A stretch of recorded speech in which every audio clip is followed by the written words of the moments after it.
আরে ভাই আপনি কি করতেছেন এখানে? আরে লাউগুলো সব পাখি খেয়ে ফেলে, সেই জন্য পলিথিন দিয়ে মুড়ি দিব। এখন যেহেতু লাউটা উপরে ধরেছে, এখন তো হাত দিয়ে লাগ পাচ্ছি না, সেই জন্য প্রসেসটা করে নিচ্ছি কীভাবে করা যায়।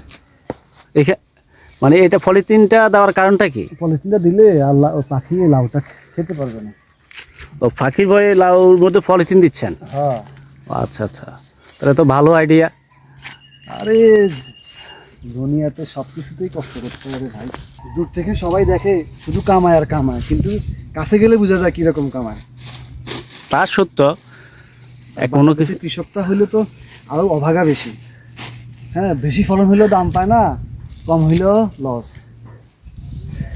আসলে আমাদের সাইকোলজি হইলেও দাম কমে গেলে স্বাদ নাই, খেতে মজা লাগে না। দাম বেড়ে গেলেই মনে হয় কি মজা।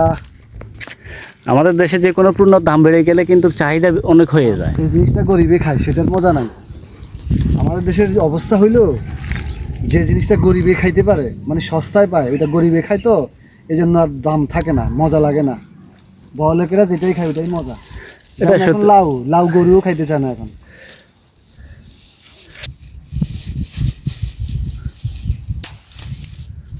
এই লাউ গাছটা কি গাছের উপরে দিয়েছিলেন? একটা কাটা গাছের উপরে দিয়েছি, তারপরে তো খেয়ে ফেলে। আসলে প্রাথমিক অবস্থায় ইঁদুরে জ্বালাইছে, এখন জ্বালায় পাখি। আরে ভাই রে, কি কমু, একটা ফল যখন হয় তখন মানুষেরও চোখে লাগে, মানুষও হিংসা করে, আবার পাখিরও আর সহ্য হয় না। তুই বেটা এত খাবি কেন, আমরা খাই। আল্লাহ করে দিছে, এটা ভাগিদার আমরাও। আসলে সব কিছুরই আল্লাহ দেওয়া, কোনো কিছুই নিজের হাতে নাই। নিজের হাতে শুধু একটু চেষ্টা, নিজের হাতে চেষ্টা ছাড়া আর কিচ্ছু নাই। দেওয়া না দেওয়ার মালিক হচ্ছে আল্লাহ। এটা তো আসলে হ্যাঁ, পাখিরা খাবে, পশু পাখি আছে, আসলে এটা তো প্রকৃতির নিয়ম। আমি তো এবছর লাউ কুমড়া গরুরও খাওয়াইছি। লাউ কুমড়া আমি এবছর গরুরও খাওয়াইছি অনেক। আর মূলা তো আল্লাহ রাইলে মূলা হয়তো মূলা কম হইলেও 8 মণ খাওয়াইছি গরুরে। মানে দাম পান নাই? দাম পাই না। আরে ভাই রে, মূলা 10 কেজি নিয়ে গেছিলাম, 50 টাকা পকেটে পাইছি মাত্র। 10 কেজি মাত্র 50 টাকা? তাও এখন না, এটা আরো 1.5 মাস আগের কথা। এখন তো দাম কম, তখন তো মূলার কেজি ছিল 10 টাকা কেজি, তখনই মাত্র 50 টাকা পাইছি। এই কারণে বললাম যে আর খাজান থেকে বাজনা বেশি, যেটা খাটে বদলের পয়সা তো হয় না। সে কারণে এটা যদি আমি পলিথিন দিয়ে না দিতাম, না ঢেকে দিতাম, তাহলে এই লাউটা থাকতো না, এটা পাখি খেয়ে ফেলতো।